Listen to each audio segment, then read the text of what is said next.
You're listening to ReLiterated Episode 3, Part 2. In our discussion on Maniac Magee, we discovered that there's so much to talk about and so much to enjoy about this story that we wanted to give it the attention it deserves and not rush through all the content. So, we're breaking it up into easily digestible chunks for the sake of not keeping us up all night recording one huge mega episode. Trust us, you get a better podcast this way. In Part 1, we witnessed how the legend came to be. Let's find out what happens next to Maniac Magee on ReLiterated, the kid eating Cheetos asking to read your new comic book.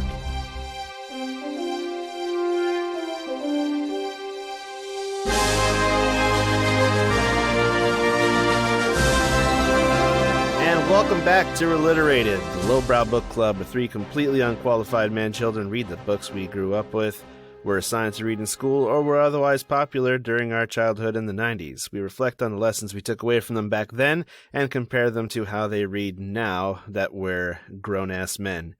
We use language too mature for kids, analysis too immature for literary scholars, and ignorance too profound to be inoffensive to everyone.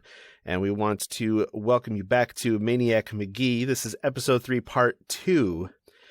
Continuing our deep dive into this 90s masterpiece here.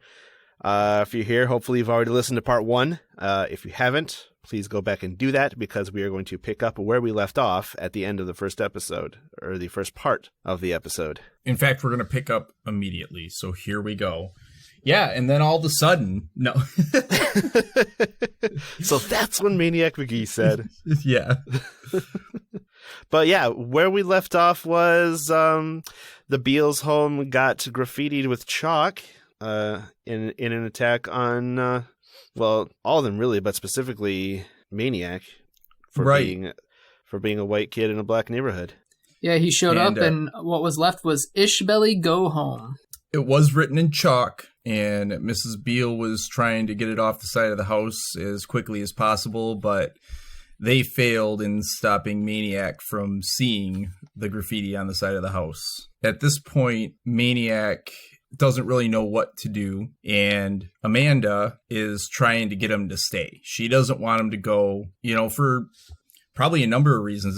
This kid's been living at this house now. They've become a family. He's clearly gets along with everybody. He's a good kid, and she just can't figure out any way to convince him that this chalk graffiti on the side of the house isn't that big of a deal. And at the same time, Maniac isn't really so upset that someone did that to him. That isn't his concern. His concern is that his being there is almost a danger to these people that he's decided are a family to him. Right. So he's determined that he is going to leave in order to keep them safe, because his presence has drawn the ire of certain members of the community. Not the entire community, but enough that he doesn't feel like they're going to be safe with him being there anymore. He already feels unwanted in the space he's in. Well, and I think it's because he's just now kind of catching on to this idea of people not liking him. And realistically, at this point, we've had one old man that was yelling at him, coming from a place of years and years of his own struggles and what he's gone through. Not necessarily something Maniac did, but something other people that look like Maniac have done for a long time. And then a kid who's kind of just a dick anyways.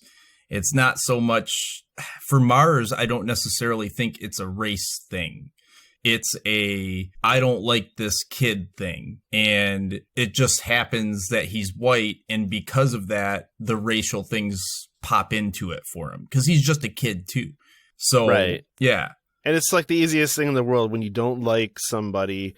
You single out the most noticeable thing that makes them different from you, and you drill that into them as something that is it's a bad thing to be, because they're different somehow. Right. Not that quality makes them a bad person or is inherently bad, but because you don't like this person, so how are they different from you? What do they have that you don't? Okay, that must be a bad thing. Right.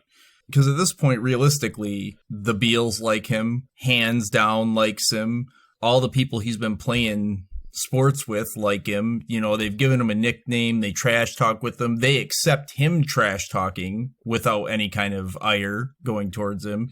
So it's really just these two loud wheels, these two people being loud about it. And, you know, that speaks to something too. We often will hear the people that are being loud, even when they're the least of the people that are making noise. Very true. A very loud, tiny minority can distort your perception on on a lot of things, really. Right. So Amanda tries so many different ways to get him to stay, pointing out all the different difficulties he may run into, but he has an answer for everything. So, for instance, she says, you'll freeze to death in winter. Your fingers will get so stiff they'll break off like ice cubes. He says, I'll go somewhere like the deer pen. I'll be okay.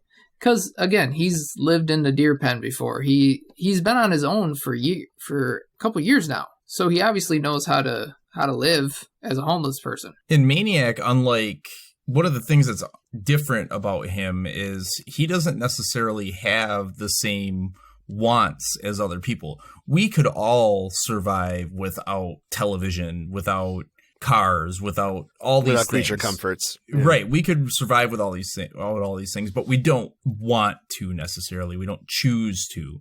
He doesn't really care about whether or not he has that. If he can lay in some warm hay and get the old carrots and burger buns, that's good enough for him. It's a way to be alive. As long as he can read some books and keep running, he's good. But at the end of their back and forth conversation where he has an answer for everything, she really hurts him at one point because they're arguing about how she won't let him borrow books from her anymore. And he says, I'll go to the library. And she's like, you can't go to the library. You need a library card. I'll get a library card. You can't. You need an address. And that is what really hurts Jeffrey is basically being told you're homeless. Right, because earlier when he first moved into the Beals, when they decided he was going to stay that first night, he made a point of getting up, going outside, and just staring at that address because of the importance it had to him to know that this is the number that if someone asks me where I live, I can give them this number and that's my house. And she regrets that too. She didn't like that she said it. It was one of those hurtful things you say out of anger and that you instantly regret. And yep. That's she says that in the book, that she regretted it instantly, and his eyes were what answered. Yep. And he ran off at this point. He runs away and doesn't say anything else. He just kind of leaves. And she throws a little bit of a tantrum, but when you're that age, that seems like the perfect thing to do. When something doesn't go your way and you're upset about it, you just throw a tantrum. I think she was kind of mad at herself too. Oh, for sure. That she said that. I mean, it says that she cried, she tore a magazine in half, she punched a sofa, you know, and she even blames him. See what you made me do, you know, and it wasn't, he didn't really make her do anything. She's the one who decided that. So he doesn't come back by lunch. He doesn't come back by dinner. She decides to go looking. Her parents don't even try and stop her because they're worried too, no doubt. She goes all over the East End, the West End. She even crosses into the West End, which is abnormal, according to everything that we've learned about the book. And across the bridge to Bridgeport, too. Yep. Almost got killed. It was dark before she got back home, and her parents told her she could stay up and watch some TV, and she fell asleep in the middle of a late night movie, and he walked in super late. And it was actually kind of funny. He asked, what are you doing up so late? She says, I'm incubating an egg. Like, where did you come up with that one? So he shrugged. He went upstairs and went to bed. Right. He almost left the house, but decided to come back after a while. Yep. And she was actually happy about him being home. She closed her eyes and smiled. Yep, she was happy about it, even though she was kind of fighting back at him, even though he came home. So his ability to untie knots is something that comes up here, and it kind of gives Amanda an idea. Some kid came over with a yo-yo, and the string was a huge knot, and Maniac untied it and gave it back to him, no problem. And Amanda realizes that there's a knot in 2 Mills that is famous, not only in the East End, but the West End. And it's called Cobble's Knot. This knot, they say, if the wonders of the world hadn't stopped at 7, Cobble's Knot would have been number 8. The guy that owned Cobble's Corner Grocery, he had opened it up. It wasn't doing well. He was barely selling anything. And one morning, just to add insult to injury, when he was coming in, the rope to the flagpole is, I imagine it's a really thick string, had been blown around in the wind all night and turned into this huge knot that was, I think they say it was the size of a volleyball. Warped volleyball, yeah. Yep. And at first he went to cut it, and then he thought, I've got an idea. And so he brought the knot out and told people that if you could untangle the knot, he would, at the time it was pizza. No, it was groceries. But he said when it first started, it was to go with the candy counter with nobody in there, just you and the candy. Yep, for 60 seconds. 60 seconds alone with the candy counter was the original prize for anyone able to untie the knot. And the deal actually got better, yeah. Yeah, because it went from that candy to now it's a pizza place. And so now it's a free large pizza a week for a whole year, which, being Maniac Magee, dude's allergic to pizza. So... But Amanda figures that if he can do this impossible feat that no one's been able to do for years, then everybody in town is going to like him. Not just the East End, but the West End, and nobody will hate him anymore. Right. It's kind of the reasoning of a child. It's kind of a naive thing to think, but Maniac goes for it. I like this little part about some of the people that tried to do it. Tried to beat the knot. Oh, that's a little bit later on. But yeah, hardly a week went by without someone taking a shot at the knot and losing. Each loser added to the glory that awaited someone who could untie it. So it was a local legend. Right. The knot itself was a legend. Right. Just another legend for Maniac Magee to take down.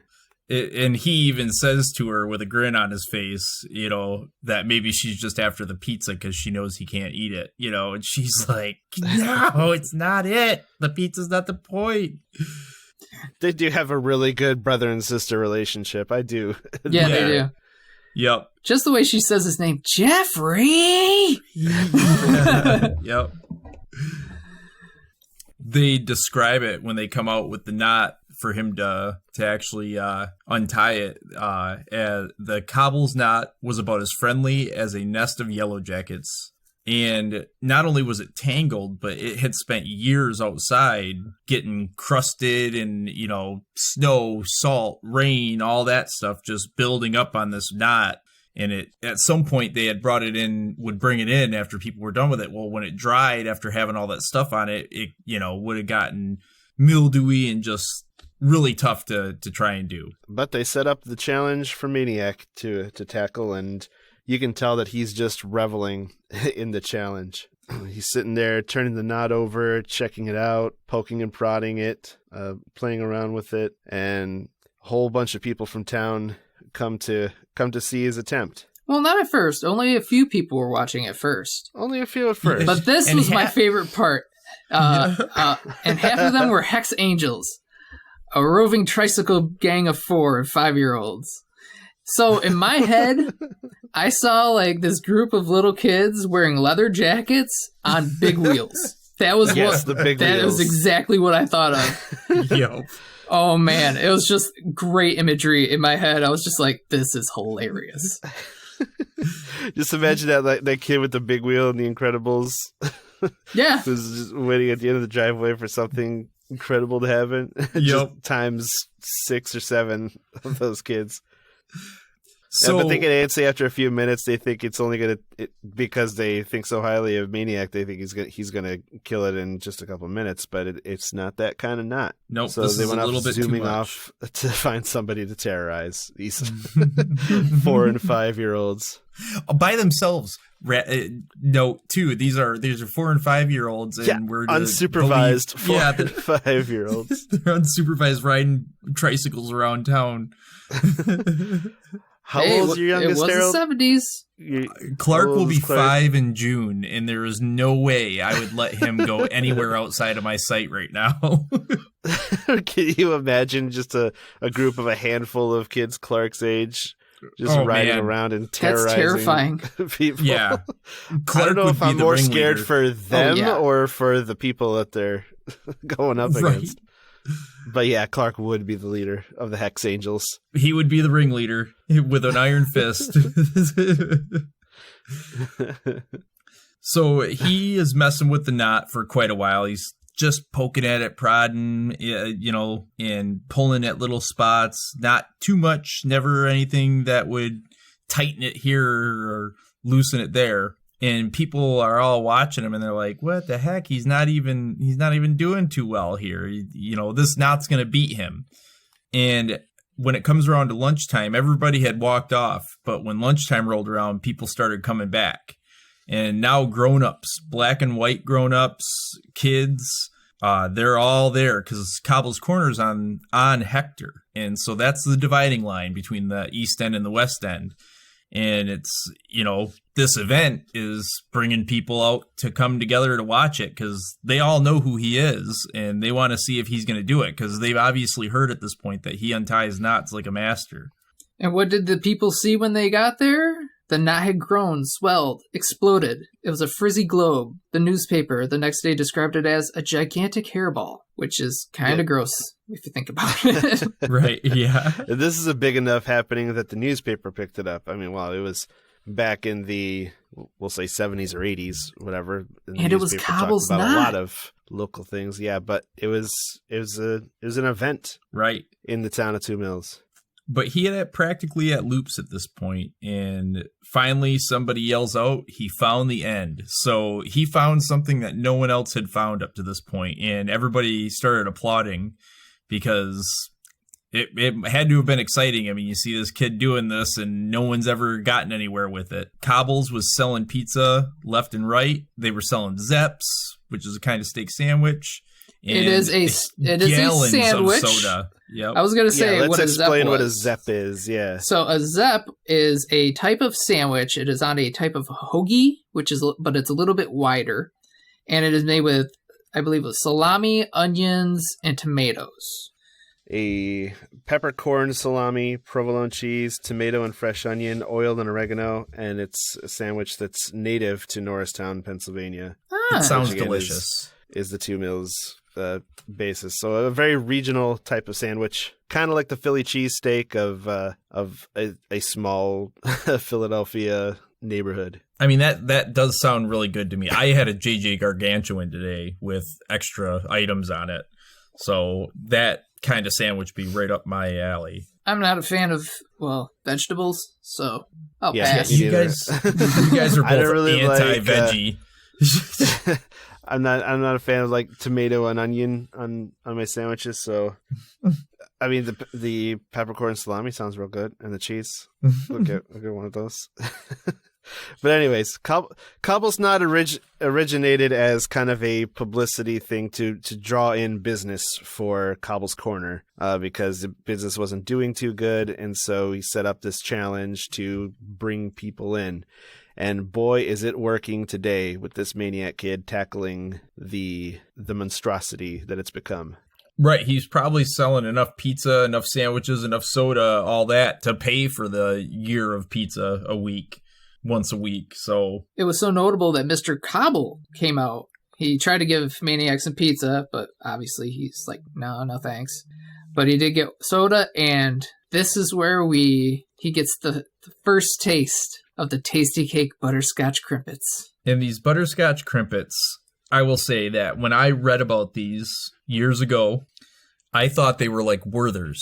I thought they were a hard candy that you pulled out and you ate like that. I didn't think that they were, and I guess I see now Tasty Cake butterscotch crimpets, and it never really occurred to me Tasty Cake. Right. Yeah, it's a very specific brand. Right. It just, to me, I was like, yeah, they're like Werthers, but they are not Werthers. No, they're like a little Debbie cake. Kind of like a Twinkie. Yeah. They're like an angel food cake with butterscotch icing. But the icing isn't a very strong butterscotch. It's a very light butterscotch. What we did was got ourselves some butterscotch crimpets, and let me tell you, it was quite the job to get them because we could not find them anywhere. Yeah, it's a very regional brand. Yep.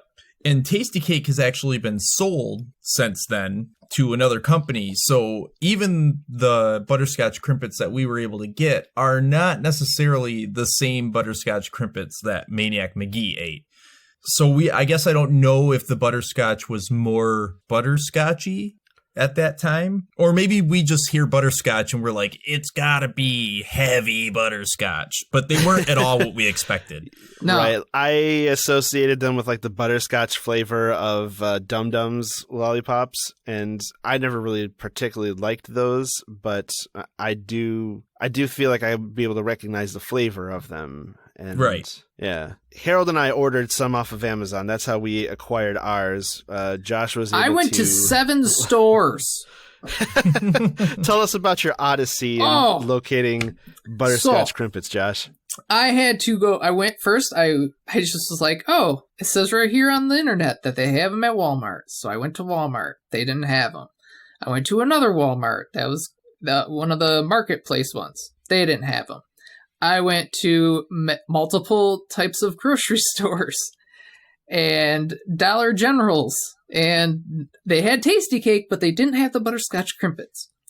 So the next day I was like, okay, I'll go to the South Side and go to those stores. And I found finally at Save Mart on Fair Oaks in Sacramento. I walked in, I saw Tasty Cake, and I saw donuts. And I saw glazed honey, and I was like, not again. But then I walked down the aisle, and what did I see in the aisle? Butterscotch crimpets! Oh, so happy. And then I took a picture. Feeling so bad. I took the picture and I sent it to you guys. I said, jackpot.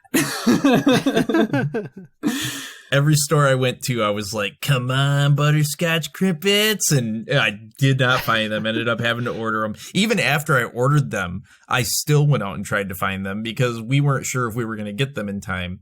And we actually did a little video that we're going to share for everybody to watch us when we try the butterscotch crimpets for the first time. Yep, and we released this episode. We're also going to post that on our YouTube and probably link to it in the subreddit as well. And we have a special little offer at the end of the episode, so make sure to listen all the way to the end. Absolutely. Yep, and it's butterscotch crimpet related. Yep. Crimpet adjacent, we'll say. So Maniac polished off these crimpets, and all of a sudden he lays down and takes a nap. And the knot's just hanging above him. Everybody's sitting there like, what is going on right now? And he slept for exactly 15 minutes. And it says that Maniac knew what the rest of them didn't. The hardest part was yet to come. And he needed to know all the right ways to untangle it. So he wanted to be fresh. And sometimes taking a nap, I've done that before, take a 10, 15-minute nap. And it's amazing how you can fall asleep sometimes if you're in the right mindset. You fall asleep for 10 or 15 minutes and wake up and you feel extremely refreshed. I take a nap every day in my car. I have an hour for lunch. I don't need a whole hour. So I lean back, take 10, 15 minutes, just kind of zonk out a little bit, refresh, and it's like recharging a battery. It's great. So again, the Jerry Spinelli, being a wizard with words as he is, he states that he would need the touch of a surgeon, the alertness of an owl, the cunning of 3 foxes, and the foresight of a grandmaster in chess. So, this knot is in need of some extreme focus for him to finish it out. And we're talking extreme focus for a kid that has been easily untying crazy knots throughout this entire story so far. And yes, I was going to say Spinelli, his writing is just very impressive as far as the imagery, because you can literally see this thing and you can see him untangling it. This whole paragraph about how he's doing it without actually saying that he's undoing it. Right. You know, he threaded the end through a maze, dipping and doodling through openings the way he squiggled a football through a defense. That's, you know, that's great. That's just great imagery, because you can see this little kid weaving in and out of these high school players because he did it earlier in the book.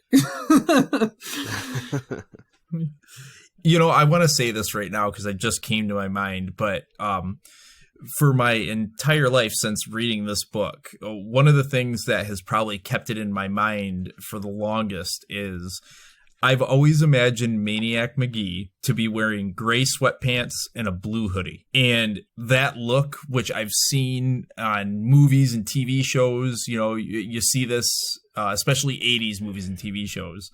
And I believe maybe even the original cover of the book might have had a kid in a blue hoodie and gray sweatpants. And I'm just sitting here, as you're saying, you can see him doing it. That just popped into my head, seeing him standing up on this table in a gray hoodie and blue hoodie and gray sweatpants working on it. Huh.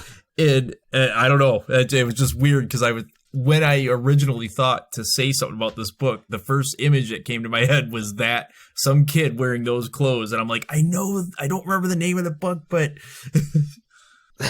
anyhow, it's pointless, but it's just one of those things. So the people are still gathered watching Maniac tackle this knot.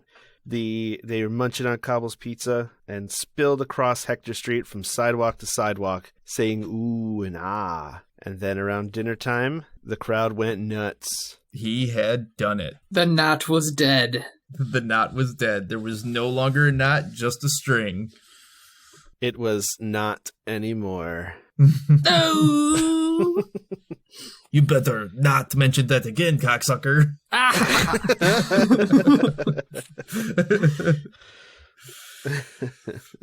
So this turns the whole corner into a madhouse. There's cap guns and firecrackers and sirens and war whoops. I mean, this is a big deal. People were excited to see this happen. This knot's been around for a long time. A lot of people have tried, and to have it happen was crazy. Kids wanted photographs. There was homemade confetti flying around. Mr. Cobble was giving him the certificate for the year's worth of large pizzas and, you know, beaming with pride. And people were trying to guess how long the rope was to see, you know, how big was this knot. Turned out the piece of string was 4.5 blocks long after someone tied it to a stop sign and started walking just to see how long it was. But someone who should have been very excited actually wasn't yelling because something else had happened. Amanda was not yelling. She was holding on to some of the confetti. Yeah, people were going nuts throwing confetti, but Amanda noticed something off about these little pieces of confetti. They sure seem to look like pages of her books. Well, one book in particular, Encyclopedia A. Because her Maniac saw Encyclopedia A, yeah. He picked up a scrap, it said Africa. Another one mentioned ants. Another Aristotle, the Encyclopedia A. That just seems a real shitty thing to do. It seems like a very childish thing to do. And my guess is that it was Mars Bar. I think Mars Bar saw it. Let's just blame the antagonist. I mean, yep. Something a child would do. He had easy access to it. He knew it would upset Amanda, who I'm pretty sure he may have a crush on her, possibly. That could be it. Whoa, is that not explored in the It was text? A little bit, but not too much. It was more of how they reacted to each other. When you're at that age, you kind of tease the people that you like, and he was kind of teasing her a little bit before, too. So I was thinking maybe that's what it is. And later on in the story, they kind of talk about how they're friends, and she starts calling him something else. But so right. I thought that might be part of it.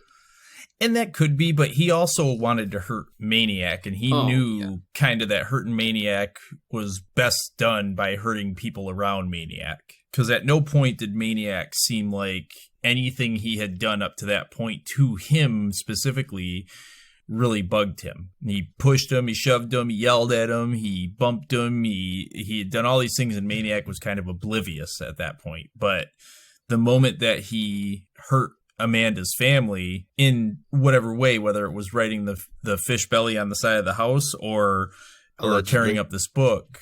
Allegedly. Yeah, we don't know it was him, but we're just left to kind of guess, but it's an educated guess.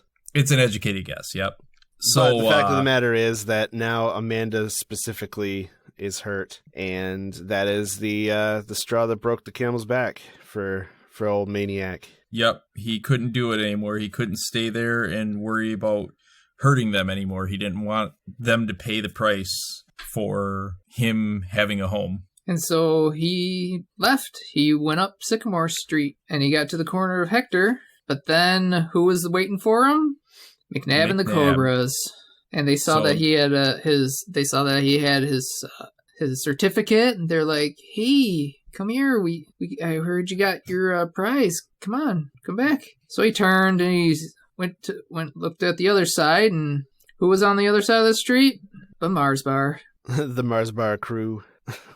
Yep. A bunch of EastEnders, and one of them was Mars Bar. And he's got kind of the worst of both sides of town, walking along either side of him, and heckling him, and it's really sad that when people do special people do special things, it draws out the worst in a lot of people who are just resentful. Haters gotta hate.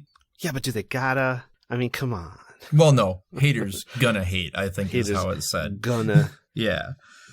So, yeah, that's how Maniac kind of walked right out of town, right up the middle of Hector Street. He walked. He couldn't go to the west, and he walked. He didn't run. He walked. And that is how the first part of the book ends. Yep, with him walking out of town and both sides of town shouting, yelling, cursing at each other. So yeah, that was part one. Definitely a dark point in the story. Part one of the book. We were not able to get all the way through part one with our first part of a podcast. Yeah. But yeah, that's super poetic how like the greatest triumph is immediately followed by, the most, well, it's like Maniac's not running, he's walking while being harassed by the worst people he's come across so far. So it's the highest high followed by the lowest low. Where we end up finding Maniac next as part two begins is in the Elmwood Park Zoo, and he's decided not to stay in the deer shed. Instead, he's living with the buffalo. What actually happens is that he goes into the same pen, but they have moved the deer and the buffaloes previously, and that is why he is with the buffalo. Also, I love that because I have an unhealthy obsession with buffaloes. Yes, because I happen to love Guy on a Buffalo. I have a horse on Red Dead Redemption named Buffalo. I kind of like buffaloes. But I did look up the Elmwood Park Zoo. It is still there to this day. It is a real place. And they still have buffalo. Oh, they still got buffalo. And giraffes. I wonder if anybody tries to kiss the buffalo, like, out of their love for the book. So, it just occurred to me as you were reminding me that he actually went to the same shed and it was now buffalo instead of deer. So Maniac went back to the last place that he lived. And he didn't go there and see, oh, there's buffalo in there now, I'm going to go find the deer and stay in their shed. He simply went and stayed in the same shed because that was his home.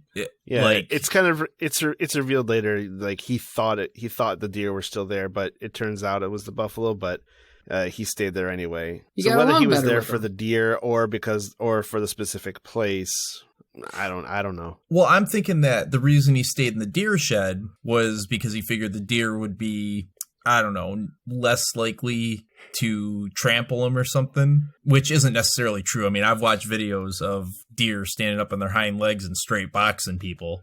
Oh, yeah, I've seen a dude Yeah. fuck a dude up. That was crazy. Right. So it doesn't necessarily mean that he thought that, I guess, but he might have thought that as a kid, like, hey, deer will probably not be mean. And you'd think a buffalo, I mean, I don't know if you've ever seen a buffalo, but they are fucking huge. Oh, yeah. I had never actually, I've seen a buffalo once, but I was in a car and it was off in the distance. And then there's a gas station around here on the highway, and they actually have a mounted buffalo head. And that was the first time that I had walked in and seen the size of just the buffalo's shoulders and head. And I was like, holy shit, I did not realize those things are gigantic monsters. Holy crap. So for him to be staying with buffalo, I mean, it seems like it'd be more dangerous, and he might want to find a different spot, but he doesn't. He stays in that same shed. And I don't know if that's meant to be like, hey, he came back to the same place. Whoever lived there, he lived there with them now.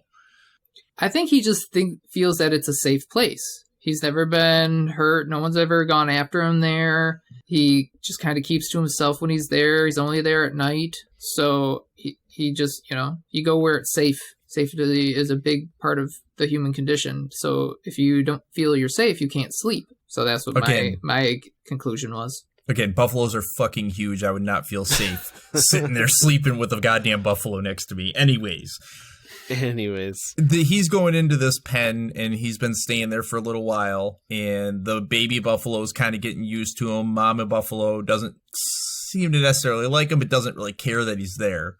And one morning... It's really an interesting start to the chapter, because this part 2, it actually is kind of being told from the perspective of the baby buffalo. Right. Yeah. And it's seeing, you're nuzzling the new funny hairy-headed animal, and it's nuzzling you back. So, I mean, him and Maniac, the buffalo and Maniac are friends. They're becoming friends. Yeah, it's the author recounting the buffalo's discovery of a small boy in his pen. Yep. Eating the carrots like his mom does. Is the baby buffalo the narrator through the entire book? Maybe he is. Maybe. Definitely. Is Jerry Spinelli a buffalo? What a twist! What a twist! What a twist! So one morning, this strange animal climbs over the fence and falls onto the ground and just lies there. And the buffalo tries to poke him and wake him up, but it won't work. And finally, an old man comes driving through in a parked pickup, and he spots the kid, and he goes over, and he's trying to pick him up, and he's older, so I mean, he's not as strong as he once was. And finally, he's able to pick him up and get him up into the truck. And, he has this thought where he's like, he knew he should take the kid straight to the hospital or a doctor, someplace official, someplace right. But the pickup just sort of steered itself back to the band shell. So I was really confused by this, because wouldn't you take somebody who's obviously hurt to a hospital? It seems weird that he didn't take him there. Well, and I mean, he calls it out himself that, he thinks he should have taken him to the hospital. I was thrown off because I think that this is entirely meant in a completely innocent way. And obviously it is. As we go forward here, we'll see that. But it's kind of strange for an old man to pick up a young boy who's passed out, put him in his truck, and drive him back to a place where no one else knows where they are. I mean, I was a little uncomfortable as an adult reading this part. Like, I was like, ooh, that's weird for him to do that. I read it as kind of a paternal instinct, some kind of mystical destiny type of thing. Like, I was destined to find this kid and nurse him back to health. Right. And I mean, I took it that way too, but at the same time, I'm like, I feel like this would be problematic if somebody caught him doing this. If somebody saw that he was taking this kid back to this band shell. Oh, yeah, for sure. Yeah, they'd be like, what are you doing? I was totally trying to help him. Oh, sure you were, buddy. Here, let us help you into these silver bracelets, so. So he takes him into the storage kind of closet storage room where they keep the baseball equipment. Yeah, he covered him up. He covered up Jeffrey. And then Jeffrey says something. He says, "Hey." So he knows he's alive now. The old man knows he's alive. Yep. And he asked where he was. The old man tells him he's in the band shell, and they're in the back equipment room, and the kid asks, and who are you, and this man introduces himself as Grayson. And this is when we realize that, who we've met here is Robin after he grew old. I was just about to say that. I pictured this old man in a red coat with green pants, looking like Robin. That's how I imagined the entire time. Had a yellow hat on. Obviously Nightwing phase. It's Nightwing phase for sure, right? Old man Nightwing. So it's not, actually. I know that everybody believed us, but it's not Nightwing or Robin. So he says, his name is Grayson, and Maniac asks if he knows him, and he's like, I guess you do now. And so he got up and heated some water up on a hot plate and made him some chicken noodle cup of soup. And he gave it to Maniac, and Maniac just slurps it down. He doesn't even take a spoon. I would not be surprised to find out the cup of soup is a Philadelphia local brand somehow. No, cup of soup's real. Cup of soup's I know it's real. Yeah. I'm just saying if we're in another local to Philadelphia kind of thing. No, Maybe cup of it's soup is popular. very. Original It's all over. Yeah, There's a lot of Philly It's like stuff ramen. here. Yep. Yeah, I know what a cup of soup is still. It's a cup with soup And it's got in it. soup in it. Yeah, And noodles. yeah. Yep. And you take water that you heat up and pour it in there to make it. So And then you have a cup of soup. a cup Cup of of soup. Cup Cup o soup. of soup. Yeah. So Not cup o soup. That's totally different. yeah, that's a different brand. I'm so Cup sorry. -a-soup. Cup of of soup. So he asked kid if he's Right still now, hungry. all we're doing we're just leveraging for a cup of soup sponsorship. Yeah, yep. Hoping that they'll get a hold of us. A delicious, delicious cup of soup. Now with more sodium. Sponsorship. This you mentioning sodium brings me back to when I was eating like 2 of those chunky soups a day. You guys are both like, Jesus, dude, how much sodium is in those? And I hadn't even thought of it. Just fucking pounding down 2 and 3 chunky Campbell soups a day, and then it finally caught up with me. I'm like, oh, feeling really bloated. Yeah, that is your blood turning to sludge. Yep. Why does my heart hurt? So, Does anybody else smell Anyways, toast? we have spent Yep. maybe 10 minutes on this half a page. yes. We need to move on. Okay. So, anyways, he asks if he's still hungry. The kid says, yeah, a little bit. So he comes back with a Zap, which we know what that is. And the kid ate it faster than it took Grayson to get it. And he tells him not to eat so fast because he gets sick. So the kid, he slows down, and probably at the end of it. He asked where he got his scratches, and he told him it was a picker bush from hiding. And he said he was hiding from some kids. And he was sitting there, and he asked a favor, and Grayson's like, shoot, whatever. And he says, can we go somewhere and get some butterscotch crimpets? Because he has become addicted to these butterscotch crimpets. Ooh, I need my And, fix. I need them butterscotch crimpets. Sorry. And the old man says that he will do it for him, but only if he tells him his name. So he lets him know he's Jeffrey Magee. He asks where he lives. He told him that he used to live on 728 Sycamore, and the old man is kind of thrown off by this because he's like, that's the East End. And he scraped the dirt off the kid's arm and says, okay, we need to, he scraped the dirt off the kid's arm, and he asked, what are you doing? And the old man says, seeing if you was white under there. And because, again, everybody knows in this town that East End's East End, West End's West End. He asked him Everybody knows it. Yeah, everybody knows it. It's just something that everybody knows. It's a hard fact. Hard fact of life there. He asked him what he was doing at the zoo, said he was living with the buffaloes, and he thought it was the deer pen when he went there. And Grayson lets him know, yeah, they switched the deer and the buffalo around. And he says he got along better with the buffaloes anyway. And then Grayson tells him, yeah, well, you definitely smell like a buffalo. So then he brings up the crimpets again, and they're like, okay, yep, let's go. Yep. Yeah, so he ended up buying a whole box of 3-packs, which is not what we got, because we only got 2-packs, which I feel gypped. These crimpets in the book come 10 packs of 3, and I think we got, was it 12 packs of 2? Yeah. Is what they do nowadays. So 24. We were gypped out of 6 crimpets. 6. Yeah, quick math. 50, this is a reading 20. podcast, not a math podcast. We're not trying to solve math problems, dude. So, we're trying to solve racism. Yeah. Let's go. So I was gonna say Grayson takes Maniac, and they go to the YMCA, which is where Grayson lives, and he takes Grayson, and he goes with Grayson to get a shower. And after the shower, which he stayed in for a very long time, he told him to take off his rags and pointed the way to the showers. He took the shower, and then when he came back, Grayson had some other clothes for him. And Grayson said, I called the U.S. Army in to haul them buffalo rags away. He said, they come in with gas masks on.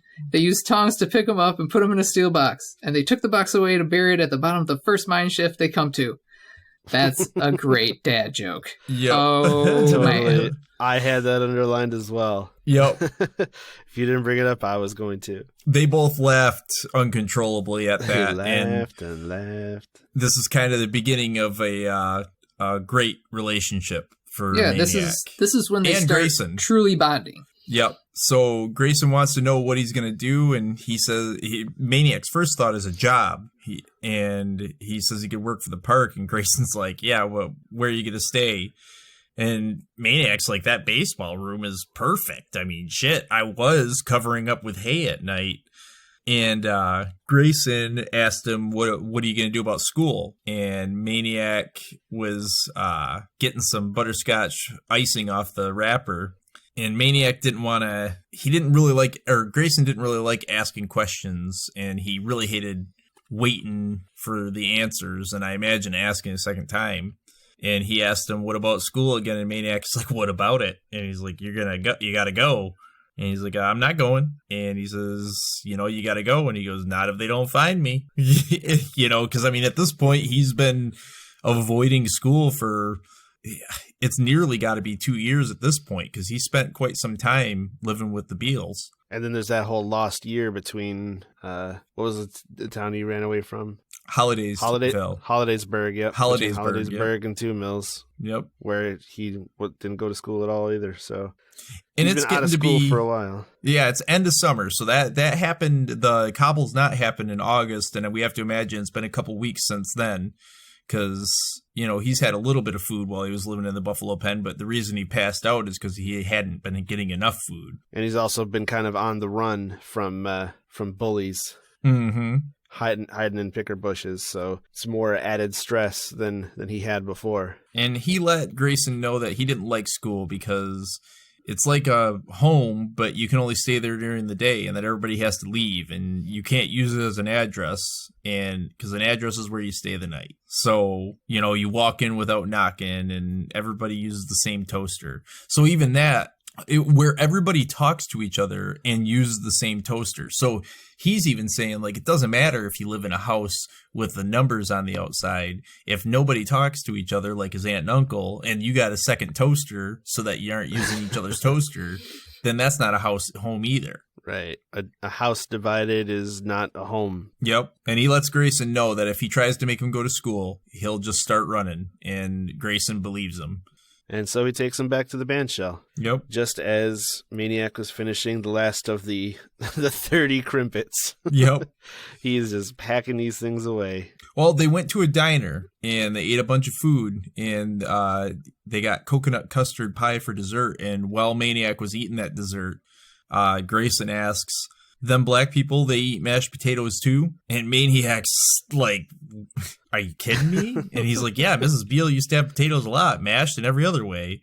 And the old man, he's like, what? Like, he can't believe it, because to him, brown, black people are an other, and they must be different. They must be so different than him. I don't know what he thinks about, like, what do they do, or if he just doesn't think about them at all. He just puts them out of his mind as much as possible, because he asks about just small things like, do they eat meatloaf?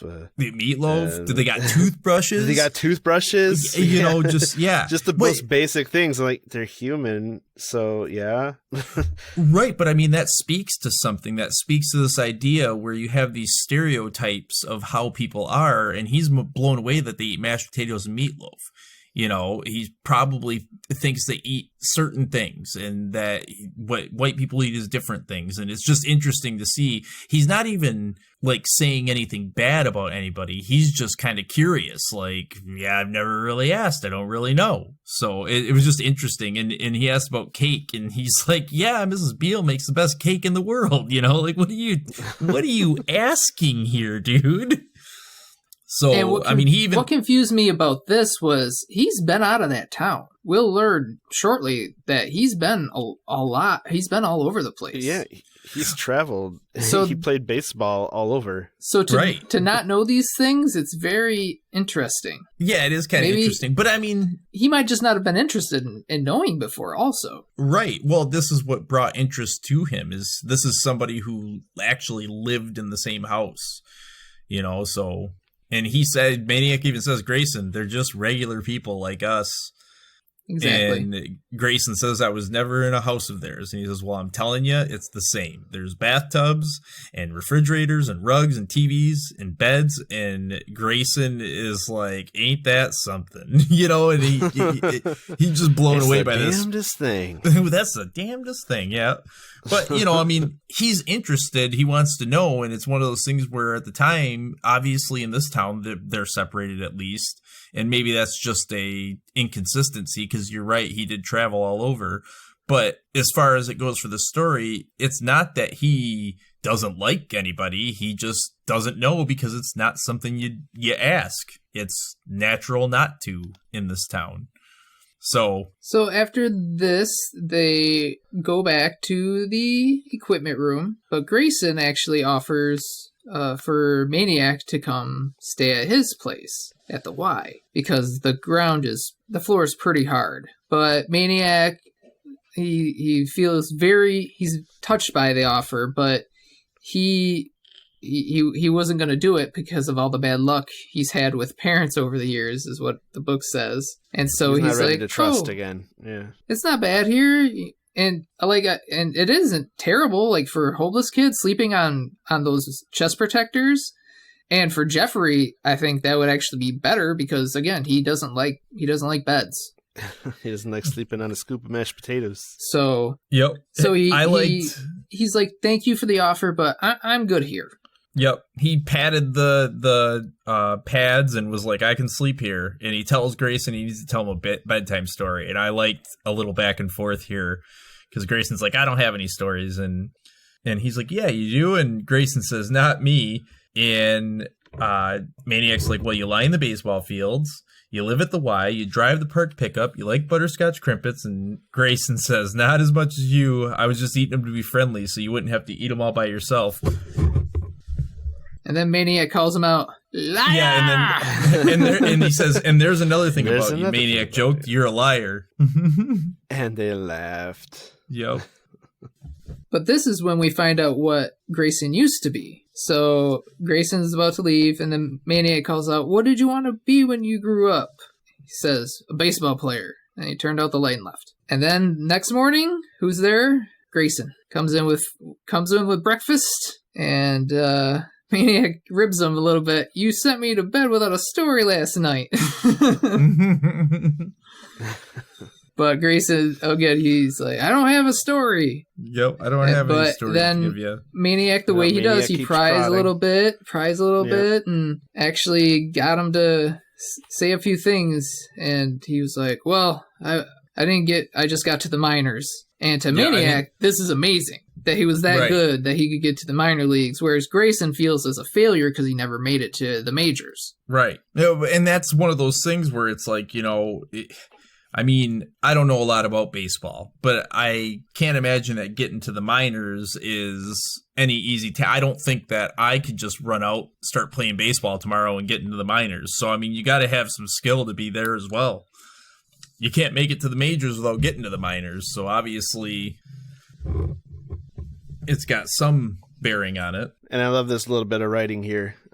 Maniac asks, "You must have been good. What position did you play?" And Grayson said, "Pitcher." And this word, unlike the others, was not worn at all, but fresh and robust. It startled Maniac. It declared, "I am not what you see." So after all of this kind of downplaying himself, having no stories, his life wasn't all it's cracked up to be, or is nothing special, you get him talking about his dream, about who he was in his prime, and all of a sudden he takes a different tone. Yep. And we actually find out Grayson's first name here, and it's Earl, but he wants him to call him Grayson. Yeah, it's not Dick.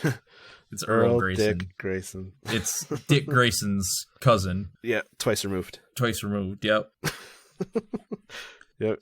Grayson says, "Yeah, I had a cousin who was a circus performer." Yep. Lost his parents too. Yep. Got adopted by some billionaire out there. Wonder what he's up to now. Yep. So when Grayson came back, he starts telling some stories about playing in the minor leagues, and Maniac really likes it. He's enjoying the stories. And he tells a story about when he first started in the minor leagues, and someone had asked him when he got to the first town he was going to if he was a new ball player. And the guy, Grayson says yes. And they tell him to go over to this restaurant and just sit down and order the best breakfast or food or biggest steak you can get. And it's all on the house. They love to treat the new rookies. So he goes in there, he orders it, he gets up to leave, and he finds out that was bullshit. The guy was fucking with him, and now he missed his first day going to play for the minor leagues because he had to clean dishes in the kitchen to pay for his lunch. His lunch of a 16-ounce steak, half a broiled chicken, and 2 pieces of rhubarb pie. Which is a lot of food. It's a lot of food. But I guess for a young athlete, would have a big appetite like that. Plus, it's free. Yeah, he was treating himself. He was, yeah. Treat yourself. He took Maniac with him to go to work and stuff, and the superintendent just made sure that he knew that they weren't going to be paying the kid to be there. But Maniac just, I think, enjoyed the company and hearing stories and being around this old man who clearly didn't have any friends himself. This part actually reminded me of when I was younger. I would go out with my grandpa, and he would go to different jobs, and so I would go with him, just spend the day with him, and get to hear stories and things just like this. So this brought me back to my childhood of, hanging out with my grandpa, him telling me stories about, all the different things he'd done over the years. And it just, gave me a little happiness in my heart for that. Because I see they're bonding so nice. The same way that, me and my grandfather bonded. Yeah. Yeah, I like this whole section here with Grayson because, it kind of gives you this heartwarming feeling of these, this young kid is going around with this old man and they're friends, and they obviously enjoy each other's company, and it doesn't matter that they're not playing games or doing silly things. He's having a good time because he's with somebody, and this guy's teaching him some stuff. Life lessons and such. And the one time that he was going to get a chance to make it to the major leagues, he ended up screwing up the game. He couldn't make any of his pitches work, pitched the worst game of his life, and before the third inning was over, it was 12-0, and Grayson had been kicked off the field. And that was when he was 27 years old. That happened to me when I was 12 years old. You pitched a terrible game? I was the pitcher of the first game of the season, and I think it was around 12-0 before they took me out of the game. It was bad. It was real bad. I never pitched again. Probably a reason. I went to try out for Little League and I hit the ball, and it was a grounder, and I ran to first, and before I made it to first, I saw the ball coming towards first, and I slid into first. And I did not hear the end of it from any of the kids. So even though they were like, "Yeah, you can play," I didn't want to play. I never wanted to face any of those people ever again, because I did not realize that you weren't supposed to slide in. Yeah, you're supposed to run it out, man. Through. Yeah, well, I get that now. Well, he knows that now. Well, yeah. Trust me, I know. They didn't shut the fuck up about it.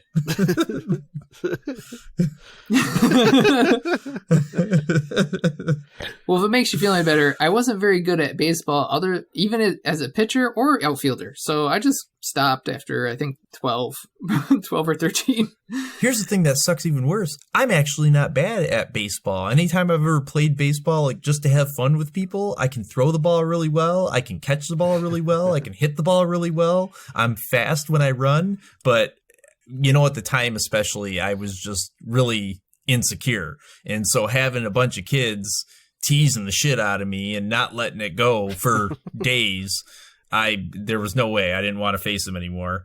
Yeah, that's the downside about most sports. You have to play them with people. Yeah. Well, and it's not just playing it with people. It's playing it with... There's nothing wrong with being competitive, but the problem with sometimes with competitiveness is it brings out the dicks. And totally. instead of being competitive and supportive at the same time, where you try and get better, and I think that happens like as you get more serious into a sport and as you've proven yourself around people in a sport. But when you're new and all these other people have been doing it with each other for a while, they are relentless. And it also depends on the people, but these guys were relentless. I mean, they teased me in the halls for the entire time I went to that school. Anytime I saw one of them, they're like, "Hey, watch out, don't slide into me." It was... Oh, God. Oh, yeah, dude. Yeah. But so that was the sad story, but the happy story was about how he struck out Willie Mays the very last at-bat in the minor leagues before he went to the New York Giants and immortality. Yep. Here's the thing. I did a little bit of research.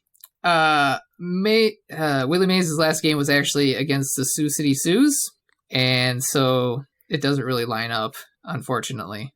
Well, I don't think it's meant to line up. There was also not a P&W trolley crash that killed a bunch of people in That's true. the 70s. There was a P&W trolley. Yeah. And by the time it crashed, it wasn't the P&W trolley anymore. I actually, when I looked up P&W trolley crash, I found a Google question where somebody asked, I saw that too. Find the information and the person was like, "I think you are referring to a fictional event," and actually brought up the book Maniac Magee to answer the question. I saw that exact same thing. Cool. I laughed. Yep. Is fictionalized, yeah. But I mentioned this in part 1 of the episode, but Willie Mays was called up into the major leagues in 1951. So his last at-bat in the minors would have been that year. And it says that Grayson was 27 at the time. And so when you think about Grayson, how old a dude are you thinking? I'm thinking maybe like 60. I was thinking 60s, like 65, 70. Yeah, or no, I'm not necessarily thinking 65, 70. I'm thinking like 60, because if this is back in the 70s or 80s, he's still working, I guess, but he was baseball until he was 40 years old, so it's not like he had a job with a retirement plan, really. Right, and that being 40 would put it at he would have been 40 in 1964. So, like, if he's say like 64 years old, that'd put the year 1984.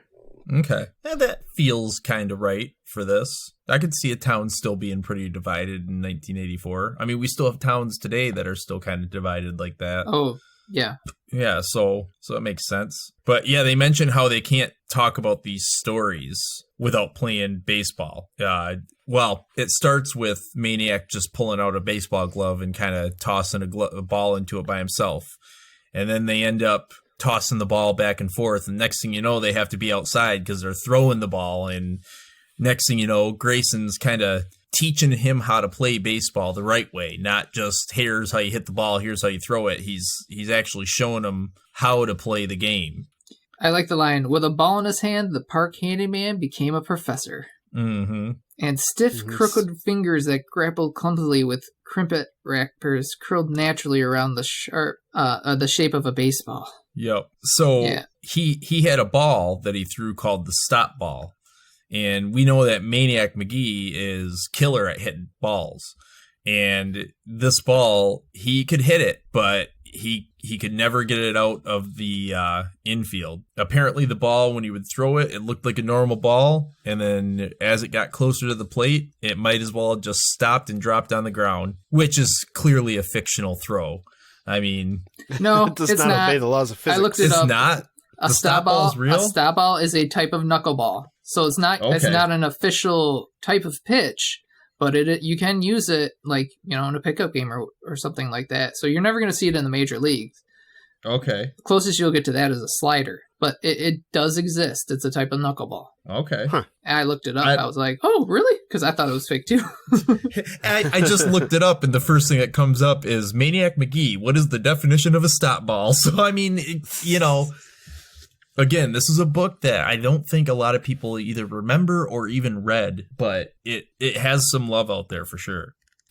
So at this point, they get to, it's October, and kind of like how we had seen the trees getting anxiety in Charlotte's Web. This is another good description.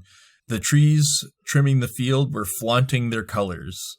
I thought that was kind of neat. He tells him he should go to school. Grayson tells him he should go to school, but he's like, no. But he says, I kind of am. I'm learning. And he tells him that the money that Grayson gives him, he gives him like 50 cents or $1 to get crimpets and all that. He goes to the library with it, and he buys the used books. He can get them for 5 or 10 cents a piece. And he's got ancient math books, he's got travel books, spellers, mysteries, biographies, music, astronomy, cookbooks. And the old man asks him, like, you can't make up your mind what you want? And he says, I want them all. I want to learn everything. And again, this is where it comes, the love for books in this book. Literacy boners. Yep, literacy boners. He's reading it. And he brings it up to him to show him that he's learning. He's like, look at these triangles. He's like, does this isosceles triangle, does this look equal to you? And the old man's like, yeah. And he's like, okay, well, prove it. And he goes, well, I need a ruler. He goes, nope, no ruler. And then he proves it to him. And a couple days later, Grayson asks him to teach him how to read, because one thing Grayson can't do is read. And he ends up telling him that when he was a kid, his parents were drunk all the time, and he was left on his own, and he was put in classes where they just cut up paper and played games. He had heard the teacher tell the principal that these kids would never learn anything, and he pretty much stopped trying, because why? If the adult's saying you can't do it, why try? And he ran away at that point when he was 15 years old.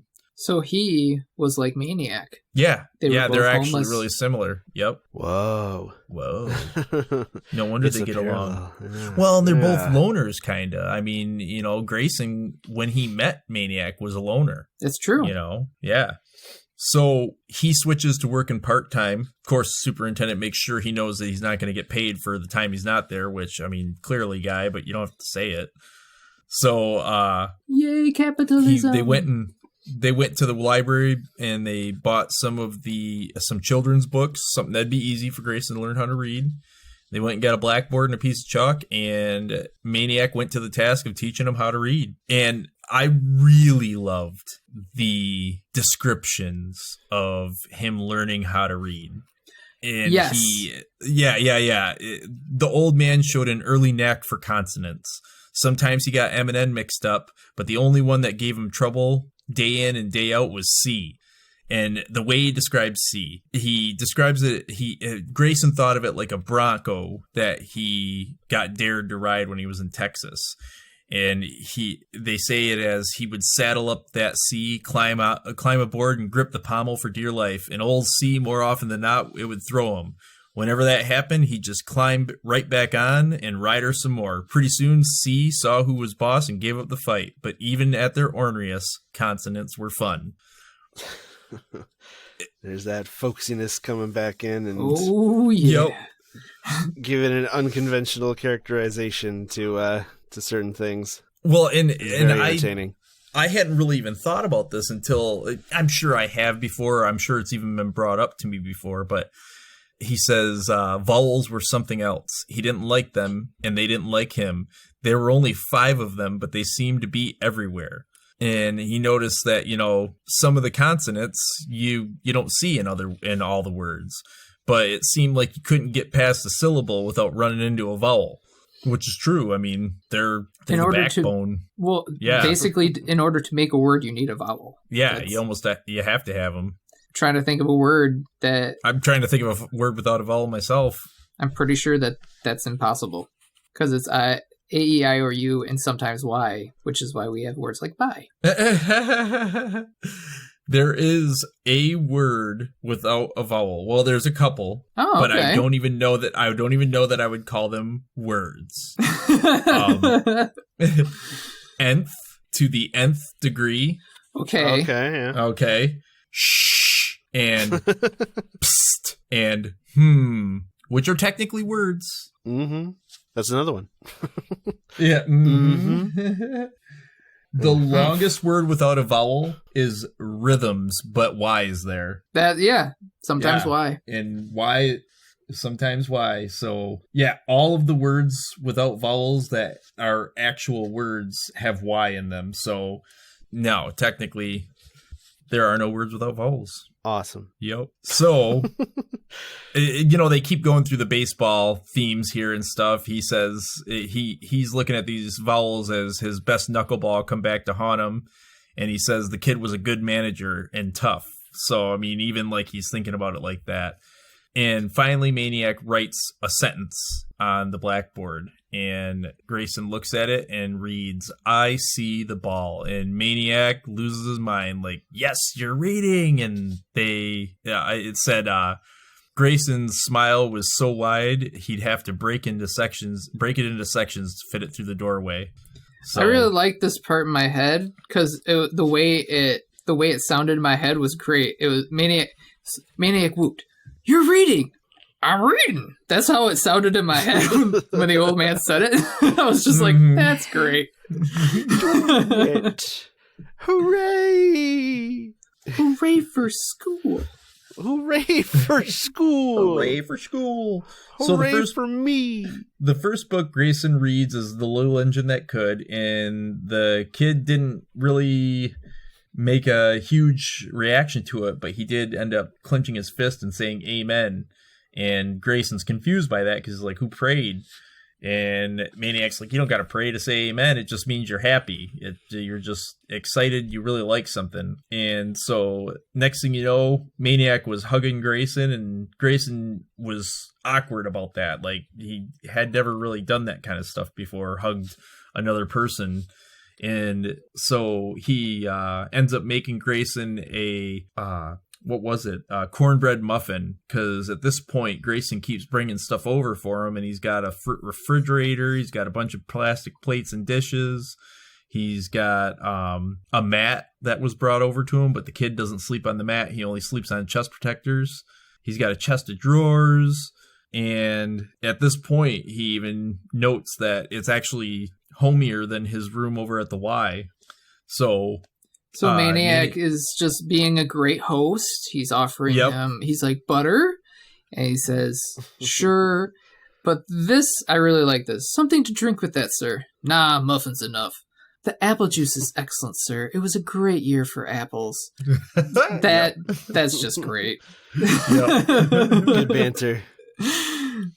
And then he asks Grayson to stay the night. And at first, Grayson's like, no, but it was late, and Maniac laid the mat down, and Grayson's like, that's supposed to be for you, and Maniac's like, nah, I'm sleeping on these chest protectors. And finally, Grayson just went ahead and laid down and went to sleep. And with this one, it was something deep in his heart, unmeasured by his own consciousness, soared unburdened for the first time in 37 years. Since the time he had so disgraced himself before the Mudhens Scout and named himself thereafter a failure. What happened was the weight of the failure was lifted, and it was replaced with the accomplishment of learning to read. And that, just having a weight like that off of your chest is, that feeling is amazing. I got that feeling when I paid off my student loan. I was like, this is the last check I'll ever have to write for this. Oh, man. And now I'm done with it. Yay, capitalism. So here's capitalism. Here's another folksy part that was really great. For most of November, Winter toyed with Two Mills, whispered in its ear, tickled it under the chin. On Thanksgiving Thursday, Winter kicked it in the stomach. I thought that was just such an interesting way to say it. They went to a football game, and Two Mills won with a last-minute 73-yard pass from Dennehy to James hands down, and Maniac lost his mind and was trash-talking, but at the same time looking around, making sure Mrs. Beale wasn't anywhere to hear him. Yes. Still, gotta be on the lookout. Don't want to get slapped. Yep. And being as though it was Thanksgiving, they went back to the baseball room and they made themselves a Thanksgiving chicken and got some hot plates out and made a bunch of other foods, SpaghettiOs, applesauce, raisin, pumpkin pie, and of course, butterscotch crimpets. Maniac says his grace, and he says this is the best Thanksgiving he's ever had. And, he hadn't had Thanksgiving with the Beals. And so for him, it's been, he was 3 when his parents died, so he wouldn't have remembered those. And every Thanksgiving since then has been his aunt and uncle. I imagine 1 year with his aunt, 1 year with his uncle. And he asked Grayson, is this your best one too? And Grayson says he doesn't know because he hasn't tasted it yet. Maniac glares at him. He's like, Grayson! And he says, yeah. Yeah, I guess it is the best, Maniac prompted. And Grayson replies with, the best.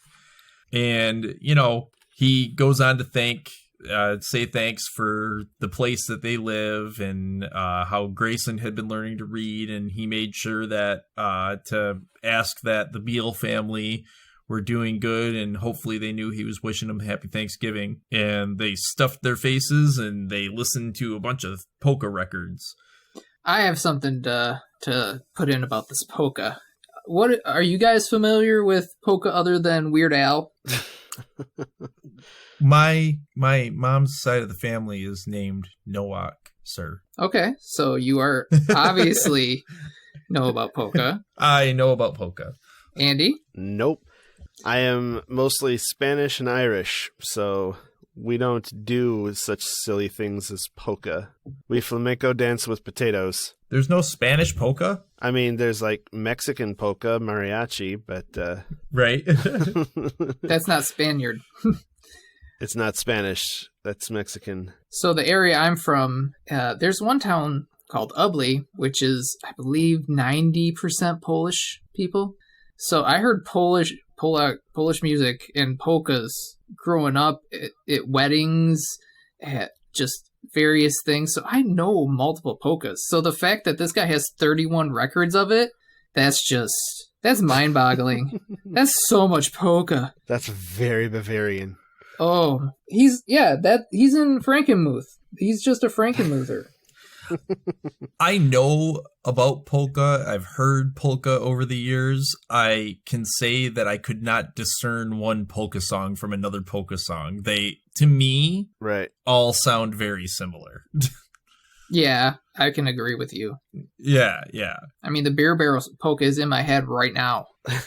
So at this point, after dinner's done, after they've danced their polka and they're finally kind of super tired, Maniac asks him if there's any paint around, and Grayson says, yeah, what color do you want? And he says black. And so 5 minutes later he comes back with brown paint, and Maniac's like, that's fine. And he opened it, stirred it up, grabbed a brush, and he goes outside to the door, and he writes 101 on the door. And that is how he came to live at the address 101 Bandshell Boulevard. Because, again, an address is so important to Maniac. He's got a home now. He's got a home and he's got a family. You know, this is a father figure to him. And yeah, he's now finally allowed himself to feel like he has a home and a family with Grayson. Right. Because at first he was apprehensive about being under his care and everything, but they grew into each other. Yep. And now they are a family.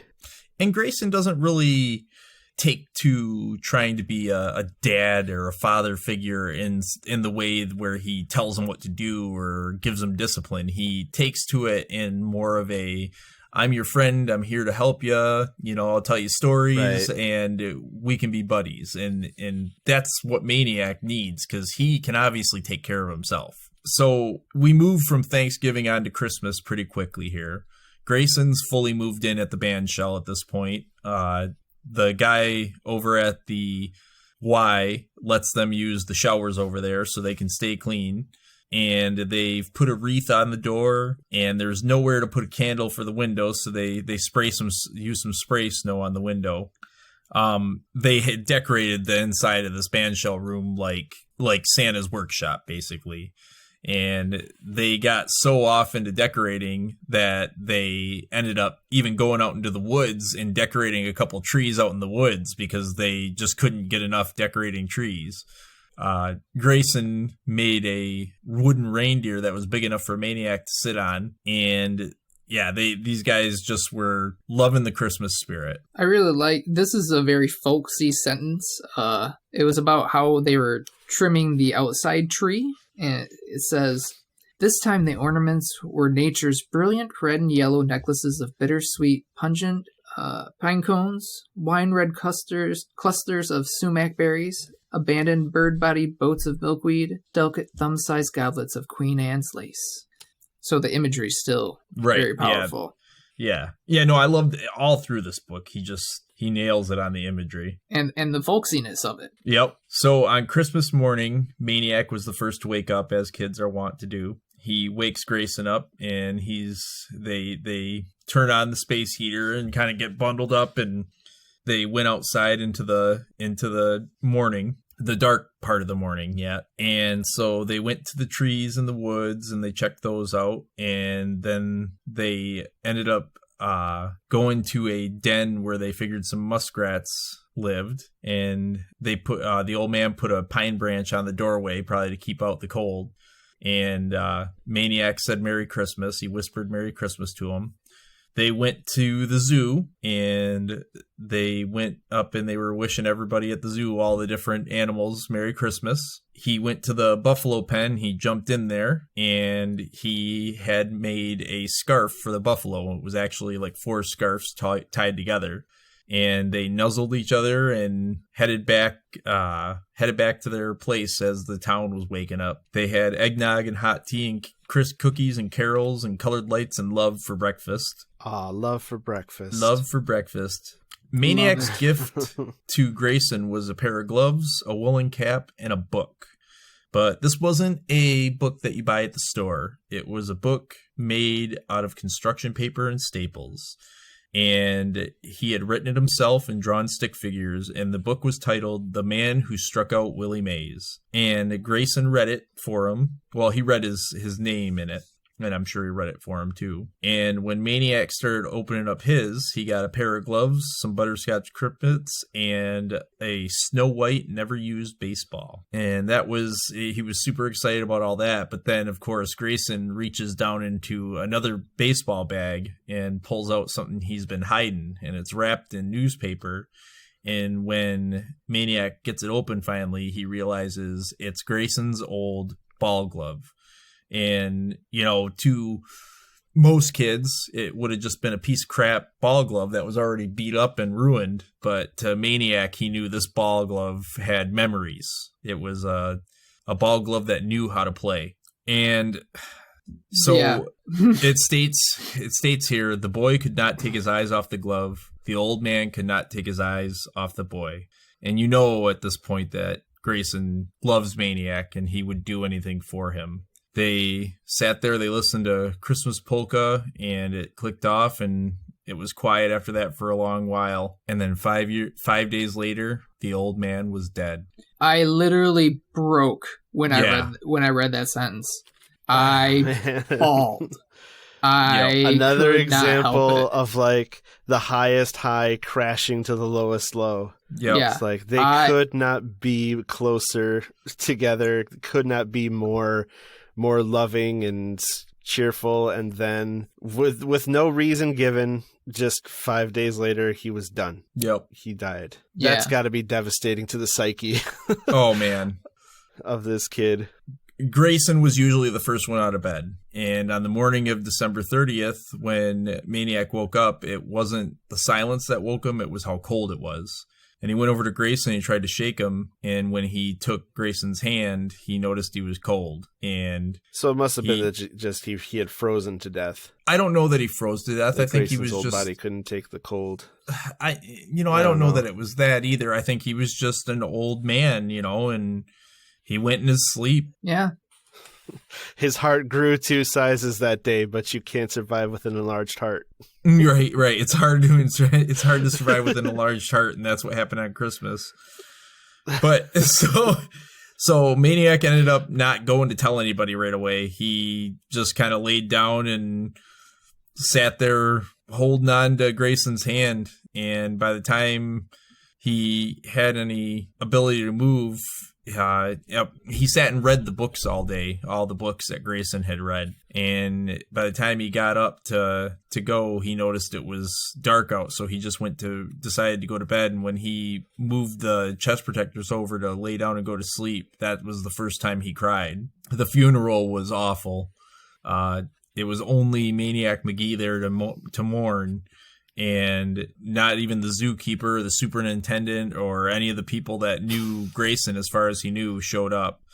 The pallbearers were just awful. They were just more worried about getting the hell out of there. Everybody was smoking cigarettes, and they just wanted to get out of there. And Maniac nobody noticed, was there for Grayson. They just kind of pressed into service the town's trash collecting corps.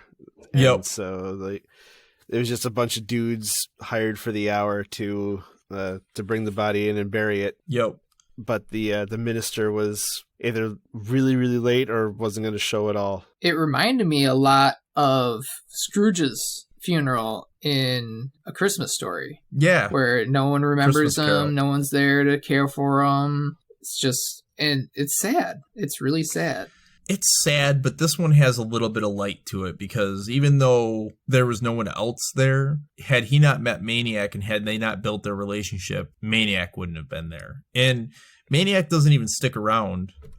He sat and the funeral director is like, let's wait 2 more minutes. And they sit there for 1 minute, and Maniac leaves after the other, because he had wished he didn't even come, because the event going on had nothing to do with the man who once lived in the body in the wooden box. So he realizes that body isn't Grayson. Grayson's gone. Yeah. And that brings us to part 3 of the book. All right, conference, guys. I was going to say, we're at an hour 45. I think we should just maybe do part 3 as a separate episode. We're doing a part 3, yep. It works. We're right at part 3. Yeah, that's what I'm saying. This is actually a really good time to stop. Yep. So we got through the end of part 1 and we went through part 2. So we are going to stop here because it's late and we're tired and I have to pee. And I'm going to go make the creek rise. Proud of you. So we are going to end this episode with an announcement of our contest that we're going to do. Because Harold and I ordered our crimpets off of Amazon. The smallest order that we could get involved 2 packages of crimpets being sent to us. And we, rather than, being smart and coordinating and each of us taking a box, we both ordered 2 packs. So we each have an extra box, and we're going to give them away to 2 lucky listeners. So if you want to try butterscotch crimpets for yourself, just send us an email at reliterated@gmail.com or make a post to any of our socials, really. Just use the word Crimpets and we'll throw your name into a hat. We'll have a drawing, and 2 of our listeners, we are going to either send or drop off, if you're close enough, a whole box of butterscotch Crimpets from Tasty Cake in Philadelphia. And they are definitely worth interacting with one of our social medias. We are at ReLiterated on Twitter. We are r/ReLiterated on Reddit, and we are ReLiterated on Instagram. Yep, and we're also going to have we're going to post all our episodes and some bonus video content to our YouTube channel. As we said before, we recorded a video of our first impressions of eating butterscotch Crimpets, our unboxing, if you will, and trying them for the very first time. We're gonna put that up on our YouTube and our subreddit. So now you can see all of our beautiful faces. Yeah, you get to see what our handsome mugs look like. Oh, you'll get to see my magnificent beard. I know that. Yes, it is quite magnificent. So we're going to take a break. You're going to take a break. And you are going to please come back for part 3 of episode 3. The conclusion of Maniac Magee. And quite the conclusion it is. Definitely a lot to talk about in part 3. So we can't wait to see you there. Thanks for listening, everyone. Bye.